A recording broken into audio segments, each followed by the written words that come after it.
Hey guys, I'm Julian. I'm Ithiel. We're from Natural Grow and today we're going to talk about plant nutrition and how you can turn your plants from this Into this.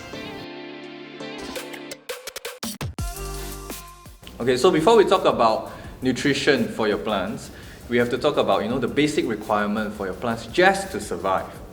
Yup, essentially it's about giving it the right amount of sunlight, water, and placing it in the right type of medium. But of course, for your plants to truly flourish, it is about understanding how macro and micronutrients comes into play. Similarly, to us humans, we need basic food and water to survive before we even consider whether we have enough nutrition and vitamins in our diet. Okay, so just bought the plant from nursery. So what is the first thing you do? I think we have to do something to prepare the soil with before. That's right. Usually after buying the plant and then having it at your house for 1 to 2 weeks after it is acclimatized to your place, you want to actually fortify the soil before you impose any fertilizing regimes onto it. So a good start would be to actually put in some granular 5-5-5 fertilizer. Right. Then to top it off with some compost as a form of mulch. Okay, so how do we do it? What you can do is actually check the soil condition to see if it's compacted. So if it's slightly compacted as such, you can actually find a simple tool at home to start off with. It's actually a good chopstick that actually helps for you to loosen up the plants. So once you're done with that, you could just take a pinch of the granular fertilizer and then just top it off on top. Careful to avoid putting it too near to the stem. So once you're done with that, you add on the compost. Once you feed your soil will naturally feed the plant. So happy soil, happy plant. That's right, yes. Okay, so essentially once that's done, you always finish off with some water. Yeah. So a simple tool like that will be good. And now I look forward to what this plant can be.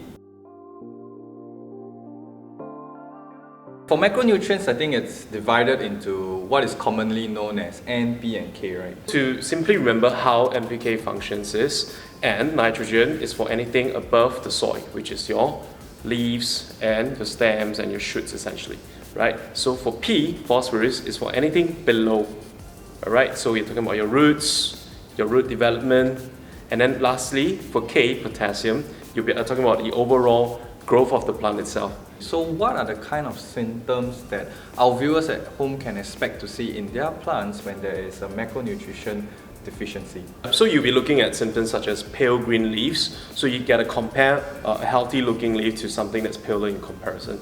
And of course you get some purplish and reddish discoloration. And lastly, you get some yellowing from the outside of the leaves towards the interior part of the leaves. And now, we're going to teach you how you can solve some of these common problems at home. Okay, so this anthurium has a bit of yellowing leaves. If you can see a bit here, it's a bit yellow. So I think this is a macronutrient deficiency. Yeah, most likely it's actually a macronutrient deficiency. So what we're using here is actually the NPK tri-10 and then followed by liquid humus. So what the liquid humus would actually do for the plant is that it actually promotes microbial activity within the soil. Right. So this actually helps the soil to release the nutrients more effectively into the plant system. To mix in the liquid fertilizer, prepare the water first before putting in the fertilizer. Okay. So the dosage on these both bottles are actually 1 cap per 1 liter of water. So since we're using just 1 liter of water, it just be half a cap each. Right. Yeah. So for a plant of this size, typically about 200 to 300 ml of water is needed. So about 20% of what we have here. Correct, that's right. So once you put in the fertilizers, just mix it thoroughly. So once that's done, if you find that a flask is too big to input any form of liquid onto your potted plant, you could always transfer it into a small squeeze bottle like that. So once it's saturated, at least on the top layer, and that the water has passed through, you're done. And hopefully our leaves will turn green soon. Okay, so this is probably a plant that you wouldn't buy from the nursery. Probably something that you have for a while and it's not doing so well. So this plant is considered a plant with no leaves or lacking of leaves. Yeah. Am I right? So you call this actually stunted growth. Stunted growth, right? That's right. What has caused this plant to be this way? If you have actually placed this plant in a receptive environment, given the right amount of sunlight, water, and the right kind of media in place, if it's still not doing well and in time it becomes like that, so you should relook into your fertilization regime. So this looks like a plant that hasn't been fed for a very long time. What are we supposed to actually feed our plant with here?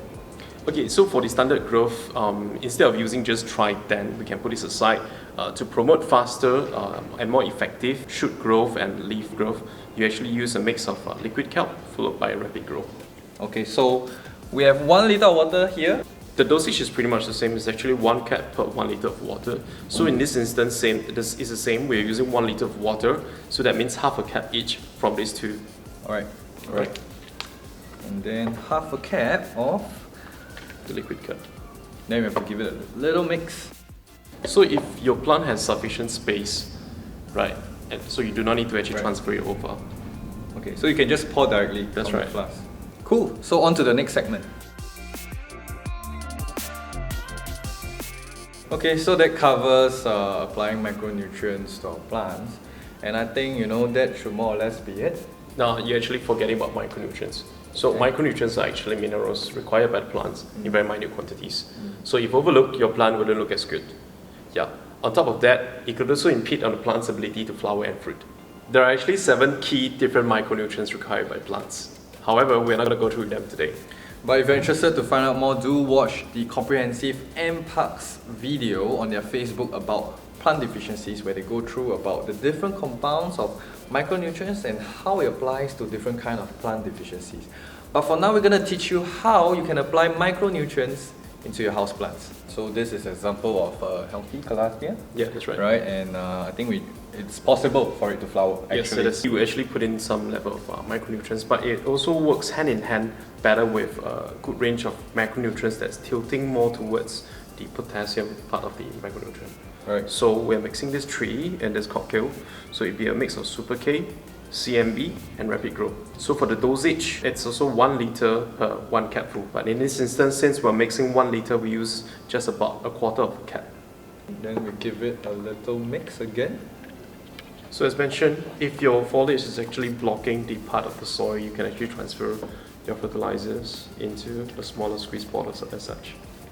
So same thing, you just have to drench the soil as you would while watering. But the rule of the thumb is actually to get the media drenched, that's all. Right. Yeah. And with that, this calathea should flower. And that's all the time we have for today. I hope you had fun, learned a thing or two. And if you do enjoy our content, do give us a follow on our socials. I'm Julian. I'm Ithiel. And we will see you around.